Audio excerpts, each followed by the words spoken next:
নমস্কার, আশা করি সবাই ভালো আছেন। আজকে জানেন তো বাবার বাড়ি চলে গেছিলাম, আর গিয়েছিলাম বলেই একটা দারুণ মজার খাবার খেলাম, যেটা আমি খেতে খুব ভালোবাসি কিন্তু বানাতে পারি না।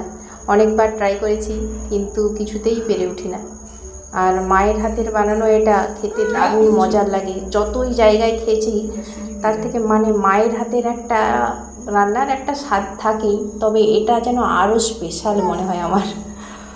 তা মা পাশের বাড়ি জেঠুমার বাড়ি থেকে একটা তাল এনেছিল, আর জেঠুমাও কুড়িয়েই পেয়েছিল। এখন তো তালের সিজন নয়, তবুও একটা তাল কয়েকটা হয়েছিল, তার থেকেই একটা তাল সে জেঠুমা পেয়েছিল, তেনার কাছ থেকে এনে তালের বড়া আমি খেতে ভালোবাসি বলে তাই তালের বড়া বানাচ্ছে। আর আমাদের বাড়ি তো গ্রামে, তো গ্রামে জানেন তো এটাকে আর একটা নামে ডাকা হয়। এর নামটাও খুব মজার আর খাওয়ারটাও খুব মজার। নামটা হচ্ছে গুলগুলি।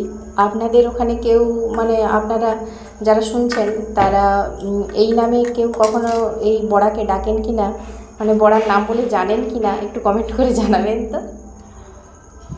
সব কিছু মা একসাথে মাখিয়ে নিয়েছে। এর মধ্যে দিল ময়দা, সুজি, আর সুজিটা আগে থেকে ভিজিয়ে রেখেছিল, আর দিল চাল বাটা, চিনি আর কালো জিরে, আর কিছু দেয়নি। তো মা তো জানে না আমি ভিডিও বানাবো, তাই সুজিটাকে মা তালের ওই যে জল যেটা বেরিয়েছিল সেটার মধ্যেই সুজিটা ভিজিয়ে দিয়েছিল, সেই কারণে সুজিটা ওরকম দেখাচ্ছিল। তেলের মধ্যে সব কিছু ভেসে উঠেছে, আর লোভ সামলাতে পারছি না। টাটা, রাখছি।